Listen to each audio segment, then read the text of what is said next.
नमस्कार साथियों, कैसे हैं आप सभी। आशा करता हूं कि आप स्वस्थ होंगे, सुखी होंगे और प्रसन्न होंगे। जीवन में हर एक व्यक्ति प्रसन्न होना चाहता है, सुखी होना चाहता है और आनंदित होना चाहता है। तो बाधा क्या बनती है? अगर हर कोई प्रसन्न, आनंदित और सुखी होना चाहता है तो बाधा क्या बन जाती है, परेशानी क्या आ जाती है? ये तो सीधा साधा रास्ता है कि हर एक व्यक्ति को जीवन में प्रसन्नता चाहिए, आनंद चाहिए, सुखी होना चाहता है। तो ऐसा रास्ते में क्या आ जाता है, ऐसी क्या परेशानी आ जाती है कि वो व्यक्ति जो है परेशान रहता है, वो व्यक्ति जो है हमेशा जो है दुखी रहता है। ऐसी कौन सी परेशानी आ जाती है? तो उसकी जो परेशानियों का प्रमुख कारण है वो है इच्छाएं, वो है कामनाएं और उसकी अपनी इंद्रियों और मन का उसके नियंत्रण में ना होना। जैसे मान लीजिए आपको कोई कार्य करना है और उस कार्य के लिए जो है फोकस होना अति आवश्यक है। और अगर आप फोकस नहीं रह पा रहे हैं, आपका मन जो है कह रहा है कि थोड़ा जो है चलते, घूम लेते और चाय पी लेते, तो जो है मन हल्का हो जाता। जो कार्य आपको करना है उसके प्रति आपकी जो संपूर्णता है, जो श्रद्धा है, जो कर्तव्य है, उसके प्रति आप ईमानदार नहीं होते और समय को इस तरीके से व्यर्थ करते हैं, अपनी ऊर्जा को नष्ट करते हैं, तो धीरे धीरे जो है वो आपकी आदत बनने लगती है, हैबिट बनने लगती है। और जिस काम के लिए आपको श्रद्धा रखनी चाहिए थी उससे विमुख होने लगते हैं और धीरे धीरे फिर वो जो आपका लक्ष्य है वो दूर होता चला जाता है, फिर आपको जो है वो प्राप्त नहीं होता। इसका मतलब ये है कि हम जो है अपने सेंसेस, अपने माइंड को अपने कंट्रोल में नहीं कर पा रहे हैं।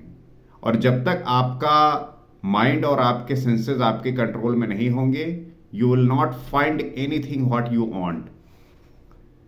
वही आप प्राप्त करेंगे जो आप अपने कार्य के प्रति वो दृढ़ इच्छा शक्ति सदैव बरकरार रखेंगे। तो व्यक्ति के परेशानियों का कारण कोई और नहीं होता, वो स्वयं होता है। उसका जो जन्मदाता है दुखों का, वो स्वयं है। उन परेशानियों का जो कारण है वो स्वयं है। तो व्यक्ति को सदैव इस बात का ध्यान रखना चाहिए अपने कार्य के प्रति कि वो उसमें कितना श्रद्धा रखता है, कितनी संपूर्णता के साथ कर रहा है। क्योंकि अगर उस बात में वो संपूर्ण नहीं है तो इसका मतलब है कि उसकी जो एनर्जी है, उसका जो टाइम है वो डिस्ट्रीब्यूट हो रहा है और उसे जो परिणाम चाहिए वो नहीं प्राप्त होंगे। So you should be very careful about that the how the things are going on. और आपको हर एक मोमेंट पर इस बात को एनालाइज करना है। यही होती है ध्यान की प्रक्रिया। ध्यान की प्रक्रिया का सिर्फ ये मतलब नहीं है कि आप आंख बंद करके बैठ जाइए। वो तो एक इनिशियल स्टेज है, हर एक साधक को प्रारंभिक अवस्था में करना होता है और हर किसी को करना चाहिए। लेकिन जो ध्यान का मूलतः कैसे होता है वो यही है कि आप अपने कार्य के प्रति सचेत रहें कि जो आप कर रहे हैं वो होश में कर रहे हैं या नहीं। अगर आप होश में कर रहे हैं तो वो कार्य जो है आपके अनुरूप होगा, आपके मुताबिक होगा। लेकिन अगर उसमें आप श्रद्धा नहीं रखते, ईमानदारी से नहीं करते, आपके अंदर वो कंप्लीटनेस नहीं है, तो आपको जो लक्ष्य प्राप्त करना है वो नहीं प्राप्त होगा। तो ये जो है सीधा रास्ता है, सिंपल रास्ता है, बस हमें इसको फॉलो करने की आवश्यकता है। लेकिन हम अपनी इच्छाओं, वासनाओं, कामनाओं, डिजायर इतनी ज्यादा हमने पाल रखी है कि उसकी वजह से हम जो है इन पर फोकस नहीं कर पाते और यही जो है हमारे शत्रु बनते हैं और हमारे जो है एनिमीज बनते हुए हमें हमारे सामने सदैव अवरोध उत्पन्न करते हैं। तो हमें जो है इन शत्रुओं से सदैव सावधान रहने की आवश्यकता है और यही सावधानी आपको आपके लक्ष्य के करीब लेके जाएगा। तो जैसा कि हम श्री रामचरितमानस का अध्ययन कर रहे हैं, पाठ कर रहे हैं, और गोस्वामी तुलसीदास जी ने अपने शब्दों के माध्यम से राम के चरित्र का ऐसा गुणगान किया है कि उनके चरित्र से हम सीखकर अपने जीवन की उत्कृष्टता पर पहुंच सकते हैं। श्री रामचरित मानस हमें वो सिखाता है, वो ज्ञान देता है, वो समझ देता है, वो विवेक देता है कि अगर हम इसके रास्ते पे चले तो हमारा जीवन जो है वो सार्थक हो जाएगा, यथार्थ हो जाएगा। तो आइए देखते हैं और समझने का प्रयास करते हैं कि गोस्वामी तुलसीदास जी क्या कह रहे हैं। कहते हैं, भाग छोट अभिलाष बढ़, करौ एक विश्वास, पैहें सुख सुन सुजन सब, खल करी हैं उपहास। मेरा भाग्य छोटा है और इच्छा बहुत बड़ी है, परंतु मुझे एक विश्वास है कि इसे सुनकर सज्जन सभी सुख पावेंगे और दुष्ट हंसी उड़ावेंगे। राम के चरित्र का गुणगान करना तो बहुत बड़ी बात है, और तुलसीदास जी भी यही कह रहे हैं, मेरी इच्छा तो है कि उनका हम गुणगान कर सकूं, लेकिन जो मेरा भाग्य है, मेरी जो बुद्धि है वो बहुत छोटी है। परंतु मुझे विश्वास है कि इसे सुनकर जो सज्जन लोग हैं वो सुख पावेंगे और जो दुष्ट हैं वो मजाक उड़ावेंगे, हंसी उड़ावेंगे।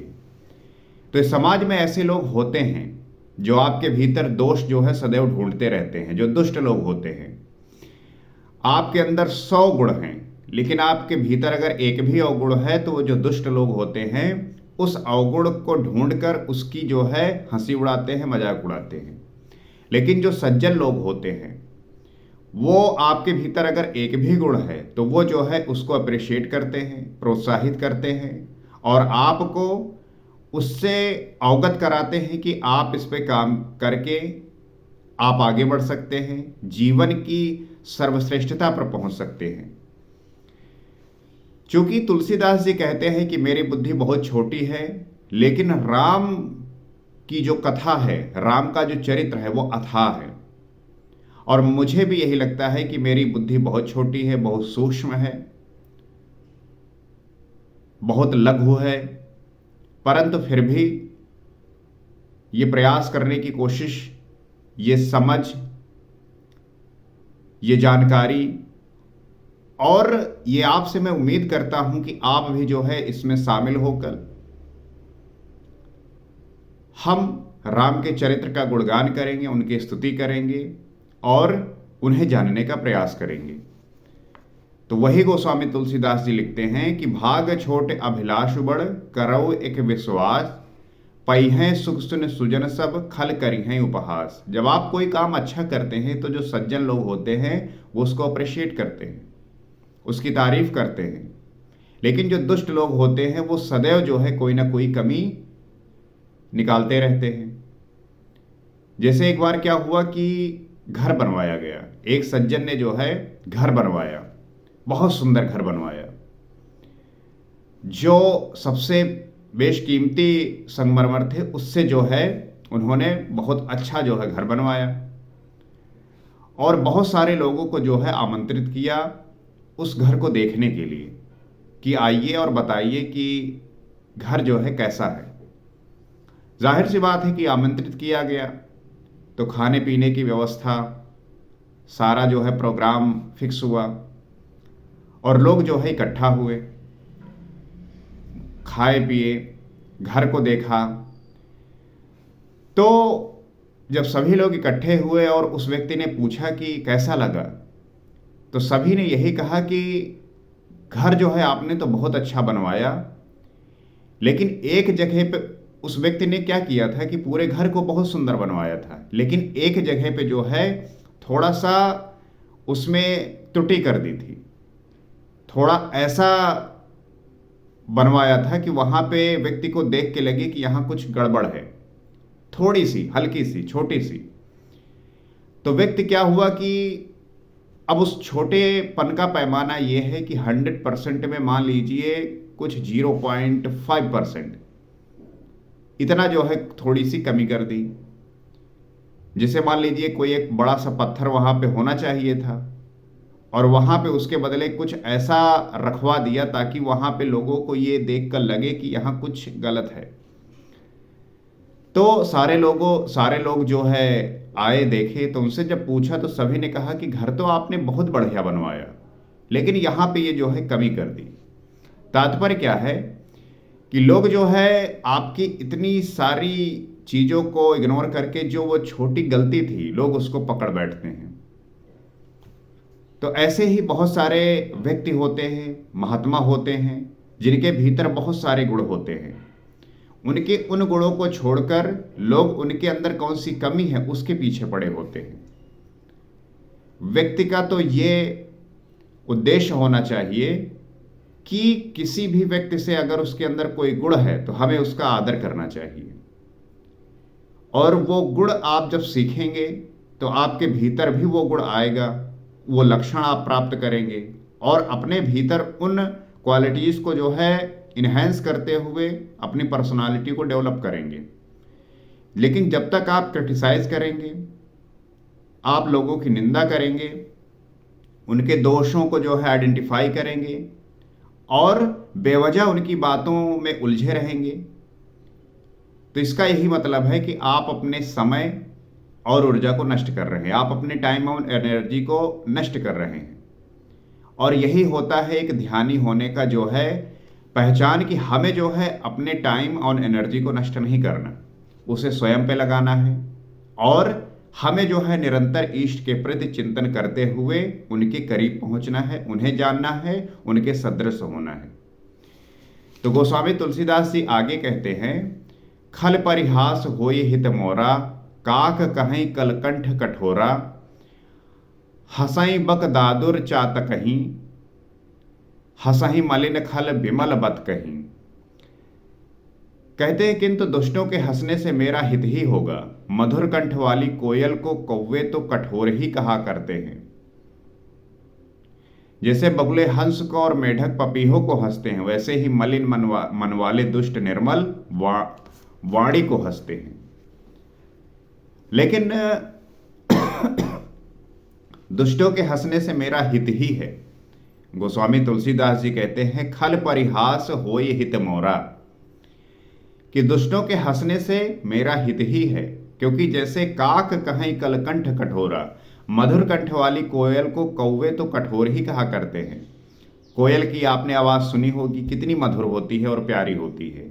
उसकी जब आवाज़ हमारे कानों पर पड़ती है तो हमारा जो मन है वो रोमांचित हो जाता है, हमारा मन जो है प्रफुल्लित हो जाता है, आनंद से भर जाता है।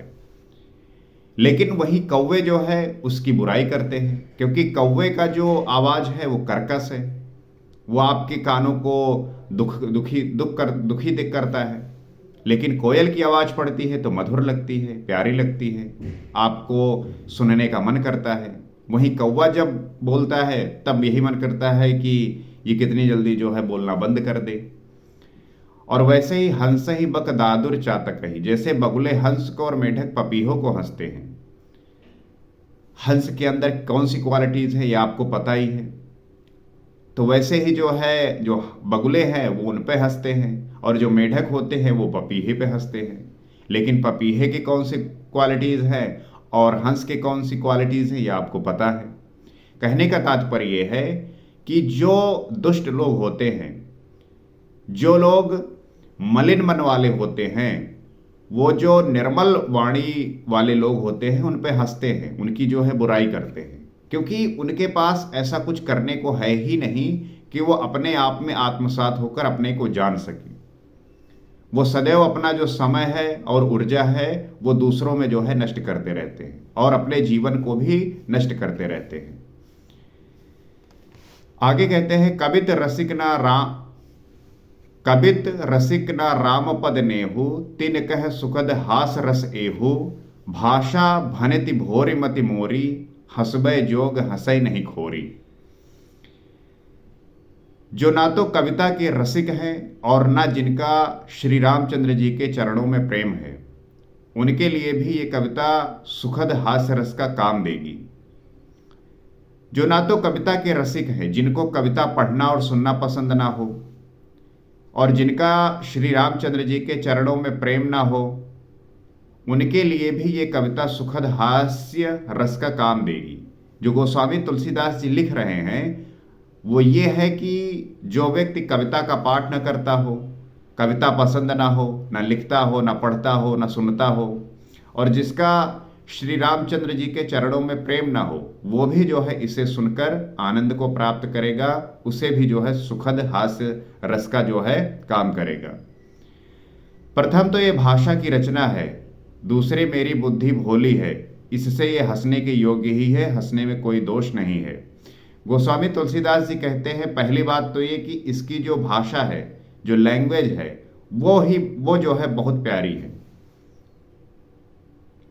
क्योंकि ये अवधी भाषा में जो है लिखी गई है। और अवधी भाषा बोलने में इतनी प्यारी और मधुर होती है कि अगर आप ऐसे लोगों के साथ मिले होंगे और इनके साथ बात किया होगा तो जो अवधी बोलने वाले होते हैं वो बड़े ही प्रिय और मधुर होते हैं। इनके वाणी में जैसे शक्कर घुली हो, ये अपने वाणी से आपके मन को मोह लेते हैं।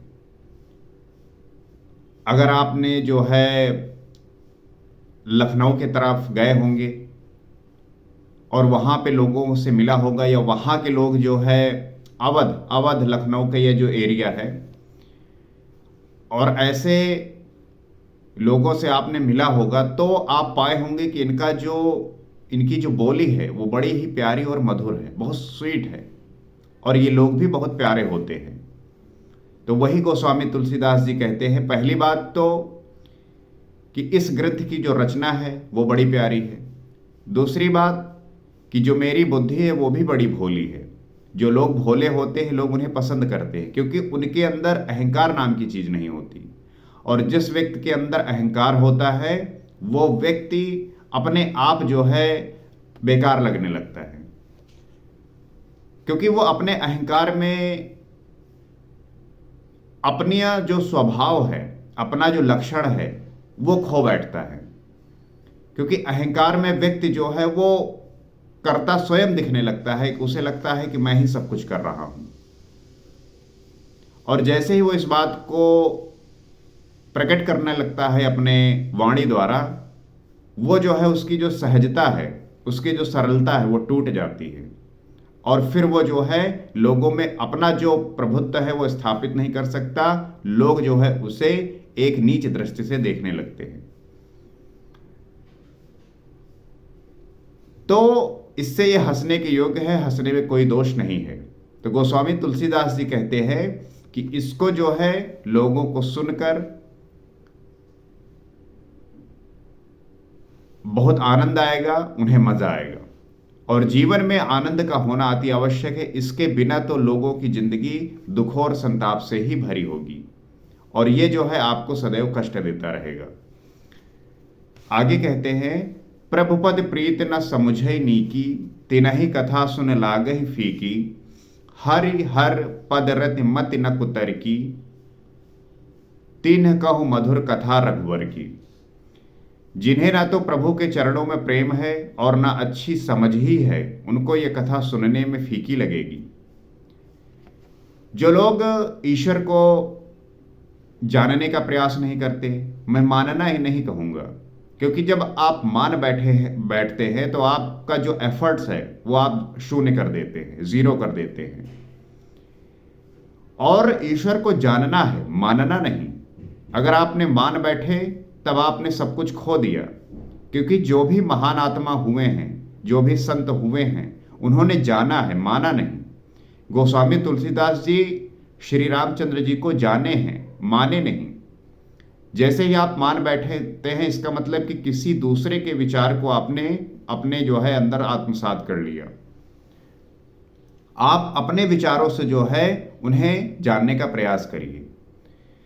तो जो व्यक्ति प्रभु के चरणों में प्रेम करते हैं, जब आप उन्हें जानेंगे, उनके लक्षणों को पहचानेंगे, जैसे आपको कोई व्यक्ति बहुत पसंद होता है, क्यों पसंद होता है? क्योंकि उसके भीतर वो ऐसे गुण होते हैं जो आप उसके गुणों को पसंद करते हैं। तो उसी प्रकार जब आप श्री रामचंद्र जी को जानेंगे, उनके गुणों को जानेंगे, तब आपको उनसे प्रेम हो जाएगा। और ना अच्छी समझ ही है, और उनके अंदर वो विजडम भी नहीं है, वो समझ भी नहीं है, वो विवेक भी नहीं है कि वो जान सकें। उनको ये कथा सुनने में फीकी लगेगी। तो जो ऐसे लोग होते हैं उनको ये जो कथा है वो फीकी लगती है, वो बेवजह लगती है। उन्हें ऐसा लगता है कि ये जो बात है इसका कोई मतलब है नहीं है। ऐसे समाज में बहुत सारे लोग आपको मिल जाएंगे जिनकी श्री हरि भगवान विष्णु और श्री हरि भगवान शिव के चरणों में प्रीति है, और जिनकी बुद्धि कुतर्क करने वाली नहीं है, जो श्री हर में भेद की या ऊंच नीच की कल्पना नहीं करते, उन्हें श्री रघुनाथ जी की कथा मीठी लगेगी। तो जिन लोगों का जो प्रीति है वो भगवान विष्णु में है, जिनकी प्रीति भगवान शंकर में है, उनको जो है, और जो कुतर्क नहीं करते। कुतर्क का क्या मतलब है? तर्क आपको करना है, कुतर्क नहीं करना। तर्क से आपकी जो बुद्धि है वो प्रगाढ़ होती है, मजबूत होती है, कुशाग्र होती है। तो आपको तर्क करना है, कुतर्क नहीं करना। कुतर्क ये होता है कि आप अपने मलिन बुद्धि से ऐसे प्रश्न करते हैं कि जिसका कोई मतलब नहीं होता। जैसे लोग अक्सर प्रश्न करेंगे कि ईश्वर होते हैं कि नहीं, इसको ना आज तक कोई जान सका है, ना कोई बता सका है। हम यही कह सकते हैं कि जो व्यक्ति उनको प्राप्त करने की कोशिश करेगा, प्रयत्न करेगा, जानने का प्रयास करेगा, वही जो है उनको जान सकता है और वही जो है उनको प्राप्त कर सकता है। इसीलिए मैं कहता हूं कि उन्हें मान नहीं बैठना, उन्हें जानने का प्रयास करना है। और जब आप जानने के प्रक्रिया में जाएंगे तो जिन्होंने प्राप्त किया है वो फिर कुछ कह नहीं पाते। जिन्होंने प्राप्त किया है ईश्वर को, जिन्होंने जान लिया है, वो कह नहीं पाते, वो वही भांति हो जाते हैं। कबीरदास जी लिखते हैं कि गूंगा केरी शर्करा जो खाए बौराए। कहने का तात्पर्य यह है कि गूंगे व्यक्ति को गुड़ खिलाइए।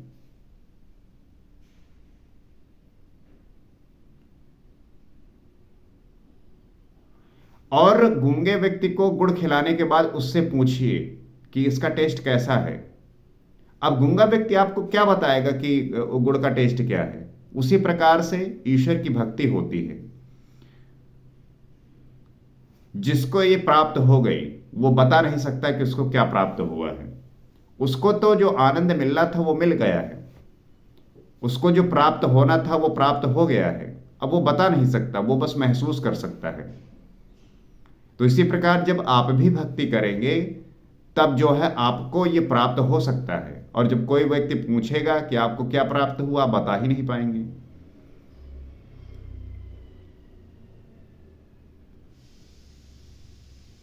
कबीरदास जिस पे लिखते हैं कि हरि को खोजन मैं गया, मैं ही गया हेराए। जो व्यक्ति ईश्वर को खोजने जाता है वही खो जाता है, वो फिर बता नहीं पाएगा कि वो क्या अनुभूति कर रहा है।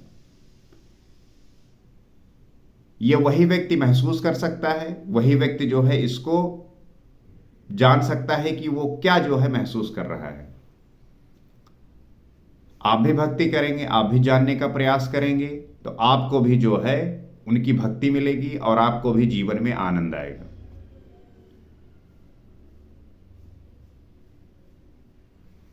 तो आइए साथ में मिलकर श्री राम के चरित्र का गुणगान करते हैं, स्तुति करते हैं और उनको जानने समझने का प्रयास करते हैं। क्योंकि अगर उनके चरित्र को हमने अपने जीवन में उतार लिया तो हमारा भी जीवन जो है सार्थक हो जाएगा और आपके जीवन में भी शाश्वत आनंद जो है प्रवाहित होगा। आज के एपिसोड में इतना ही। अगले एपिसोड में आपसे फिर मुलाकात होगी। नमस्कार।